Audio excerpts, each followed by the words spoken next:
C'est vrai que depuis 8 jours, l'actualité ne tourne qu'autour de la guerre contre la République islamique d'Iran. C'est une guerre qui a des conséquences et une portée mondiale, bien sûr. Mais il y a une actualité nationale. L'actualité française aussi est importante. L'actualité politique a été mise au banc des chaînes nationales, des radios. On ne parle pas de ce qui va se passer la semaine prochaine, à savoir les élections municipales.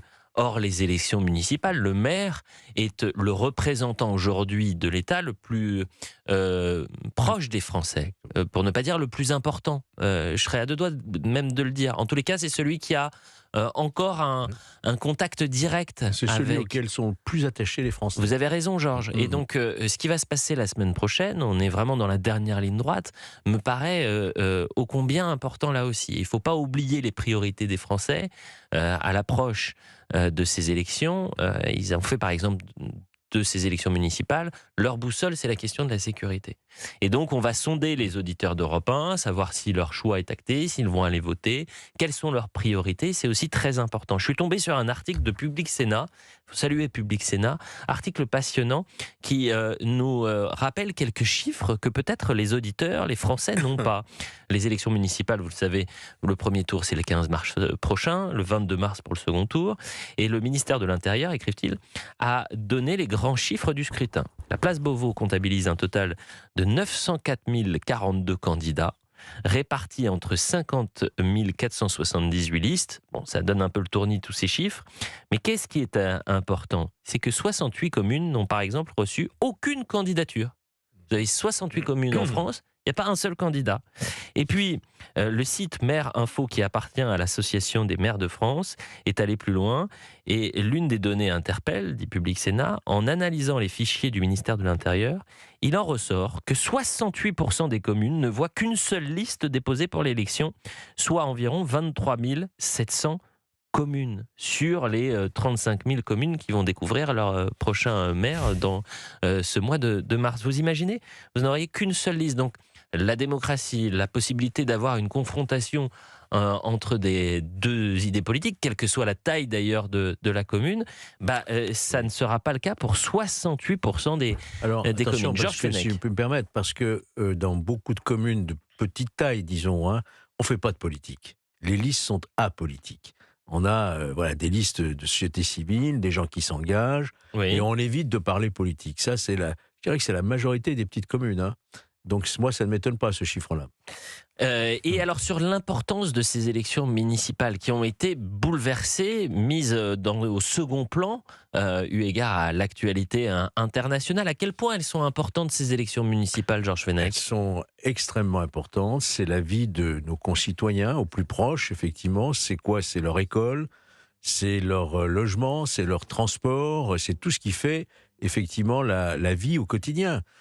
Et le maire est effectivement l'élu le plus identifié, le plus apprécié même par les concitoyens qui, aujourd'hui, on le sait, il y a une grave crise de confiance vis-à-vis du politique, mais qui touche pas directement le maire. Mais là, où réside la difficulté de trouver des candidats, vous avez mentionné plusieurs milliers où on ne trouve pas de candidats, c'est qu'on n'a jamais fait en réalité le statut de l'élu.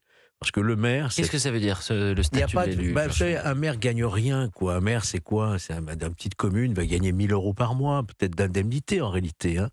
Et c'est quand même beaucoup de temps. C'est très chronophage, c'est au détriment de son activité professionnelle, au détriment de sa vie de famille souvent. Et donc, au bout d'un moment, le maire aussi pense aussi à lui. Il est obligé de quitter ses fonctions et de ne pas renouveler son mandat. Donc, si vous voulez, on n'a toujours pas eu de statut d'élu, c'est-à-dire un statut qui permette au maire de concilier sa vie professionnelle, familiale et d'élu, et donner une attribution en compensation d'un travail extrêmement important, lourd de responsabilités, et vous le savez aussi très bien, Elliot, qui expose aujourd'hui les maires. Combien de maires sont agressés et abandonnent finalement parce qu'ils ne sont pas suffisamment protégés? Et puis les maires sont mis en avant par aujourd'hui cette association des maires de France, avec un président, quelles que soient les idées politiques de David Lisnard, qui s'est mis vraiment en première ligne. Et ces dernières années, il a peut-être redoré aussi l'image du maire de France. Est-ce que vous partagez cet avis, Georges Fenech? Moi, j'apprécie énormément. Mais au-delà du fait que vous l'appréciez ou non personnellement, attention, hein, oui. restons sur le poids de David Lisnard en tant que président de l'Association des maires de France. Il a un poids. En plus, il s'exprime très régulièrement dans les médias. On le connaît. Il affirme des idées et il défend effectivement le statut de l'élu dont je parle. Une certaine idée du maire. Une certaine idée du maire, effectivement. Mais vous savez, le maire en a été très, très, très content et soulagé de le trouver pendant la Covid, par exemple. Ah bah Les évidemment. maires se sont montrés extrêmement efficaces et quelquefois beaucoup plus efficaces que l'État n'a pu l'être. Mhm. Donc le maire, c'est celui finalement vers lequel on se retourne. Voilà. Alexandre Devecchio, sur l'importance de ces élections municipales, on ira aussi sur les enjeux dans un instant parce que les Français, par exemple, disent non à l'alliance LFI-PS pour les élections municipales. C'est un dossier absolument passionnant que j'ai découvert dans votre journal, Le Figaro. C'était publié notamment hier. Si vous souhaitez réagir, prenez votre téléphone 01 80 20 39 21. Vous connaissez la chanson. Cette émission, c'est la vôtre. Le micro bleu que j'ai sous les yeux, c'est le vôtre. Et peut-être que vous avez envie de nous parler de ces élections municipales, que vous avez aussi envie de nous parler de vos priorités à l'approche de ces élections et de nous apporter aussi votre regard. Alexandre Devecchio, sur l'importance des élections municipales, on est à 8 jours de ces élections. Oui, vous parliez de David Lisnard, je crois qu'il a aussi rappelé que la politique, c'est pas seulement des technocrates à Paris, c'est aussi quelque chose de concret qui se fait sur le terrain et c'est pour ça que le maire a une vraie importance dans la vie quotidienne des Français. Ensuite, je pense que ces élections vont tout de même être le reflet des fractures françaises. Plus qu'un affrontement entre différentes couleurs politiques, je trouve que ce sont des élections qui particulièrement montrent les clivages socio-territoriaux qui traversent la France aujourd'hui.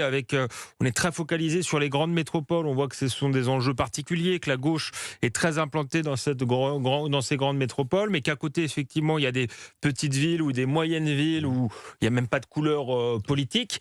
Et il y a aussi la question des banlieues, à mon avis, qui va être posée à travers cette élection. On va voir dans certaines villes quel va être le score d'LFI, comment ils vont servir de certaines communes pour en faire le laboratoire de ce qu'ils appellent la Nouvelle-France. Donc, il y a quand même des enjeux. D'ailleurs, dans ces communes-là, c'est des enjeux importants pour la suite de la France, parce que moi qui ai grandi en banlieue, je sais ce que le clientélisme a causé et ça pourrait être encore décuplé si on a des élus LFI dans ces communes-là. Est-ce que vous craignez, Alexandre Devecchio, que finalement l'actualité internationale, aux conséquences et répercussions aussi sur notre sol, on connaît les conséquences sécuritaires, on peut anticiper aussi les conséquences sur le quotidien des Français, à savoir les conséquences directes, par exemple le prix à la pompe et la crise pétrolière qui pourrait avoir dans les prochaines semaines,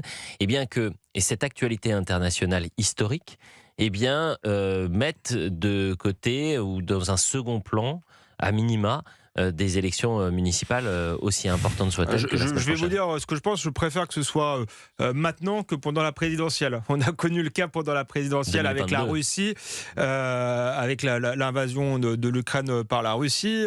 L'élection d'avant, c'était les costumes de François Fillon. Donc, le moment du vrai débat national, c'est l'élection présidentielle. Les enjeux des élections municipales, il y a une part d'enjeux nationaux, mais ce sont quand même des enjeux locaux. Et je pense d'ailleurs que les gens vont aller voter parce qu'ils sont directement concernés. Ouais, mais regardez, ensuite, 2020, le débat se fait plutôt ville par ville que de manière... ce sera difficile d'en tirer des conséquences vraiment nationales. 2020, c'était la guerre contre le Covid qui a malmené l'élection municipale. 2026, c'est peut-être la guerre en Iran qui va mais le Covid avait freiné la participation. On avait notamment des maires, je pense aux maires écolos, qui avaient été élus avec très peu de voix, qui étaient finalement assez peu représentatifs. Là, je pense qu'effectivement, les débats publics vont être moins intenses, mais que les gens iront voter parce qu'ils n'avaient pas été votés, parce qu'il y avait vraiment la peur du virus, où on était par ailleurs confinés, sauf pour le moment du vote qui avait agacé certains.